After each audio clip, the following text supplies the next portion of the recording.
नमस्कार जय जगन्नाथ मु लिखुन आपको स्वागत करुच्ची गोटे नुआ भिडियो रेलवे गोटे सर्ट नोटिस बाहर करची कौन बाहर करची आउ यह केते दूर पिलांग पय ठीक ए वीडियो रे आमे डिस्कशन करबा ए वीडियो रे मु आपनको नोटिस विषय रे कहि देबी तापर लास्ट को मु गोटे इंपोर्टेंट कथा आपन संगे शेयर करबी चलंतु वीडियो टी स्टार्ट करबा रेलवे रिक्रूटमेंट बोर्ड माने आरआरबी तरफ रु गोटे एएलपी रो आ गोटे नुआ वैकेंसी वर्तमान आसी जाई एटा गोटे रेलवे गोटे सर्ट नोटिस शेयर करची जोड़ा कि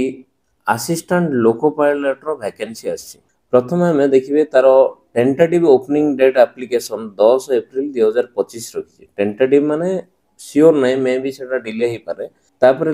रखी tentative closing date for submission of application तो डेट रखी कौन 9 मई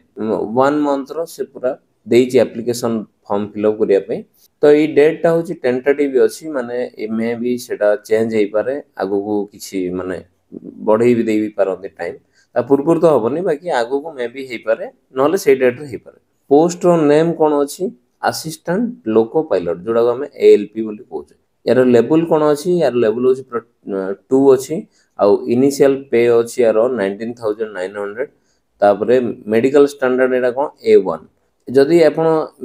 इनिशियल पे कौन बुझी पाउना कि मेडिकल स्टैंडर्ड कौन बुझी पाउना ताले आपण कमेंट माध्यम जनइले मु आपनको डिटेल्स से विषय कहि देबी कौन कौन से गुडा कौन कौन क्राइटेरिया रही थाए तो एज हमर अछि 18 रु 30 इयर्स रखिछि एठी मो गोटे कथा मु इंपोर्टेंट कथा आपन कहि दोछि एठी एज रिलैक्सेशन किछि नै आगर जो कोविड पई जो एज रिलैक्सेशन देथिला ए नोटिस रे किछि भी एज रिलैक्सेशन नाही मु बारंबार कहि दोछि एज रिलैक्सेशन किछि नाही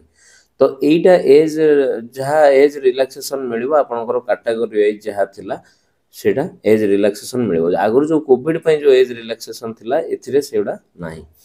तो वैकेंसी अप्रोक्सीमेट लिखाई छी अब वैकेंसी अप्रोक्सीमेट प्राय 19900 वैकेंसी रही छी तो ये सब तो ठीक अछि नोटिस तो बाहरी जाई छी तो या ऊपर गोटे डिस्कशन मोर करियार थिला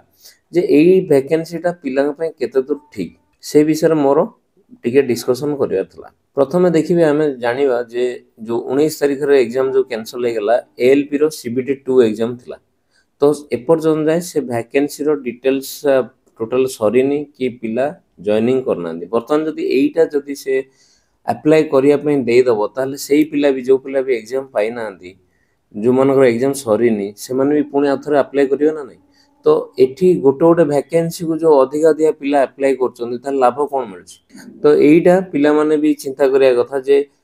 कंपटीशन ता बढ़ुची केमिति तो एई दि पय बढ़ुची गोटे गोटे वैकेंसी रो रिजल्ट आसीनी किछि आसीनी एग्जाम हेनी तार कंप्लीट प्रोसेस सरनी आ गोटे वैकेंसी रेलवे काढी देछि तो सेठी ऑब्वियसली पिला माने भी अप्लाई करिए जो माने एबे सीबीटी 2 एग्जाम दउजन से माने भी अप्लाई करिए काहे ना तांको भी गोटे पोस्ट पय लोभ अछि ना ऑब्वियसली से माने अप्लाई करियो काहे तांकर ऑलरेडी कंफर्म हेइनी एपर्जन जाय जे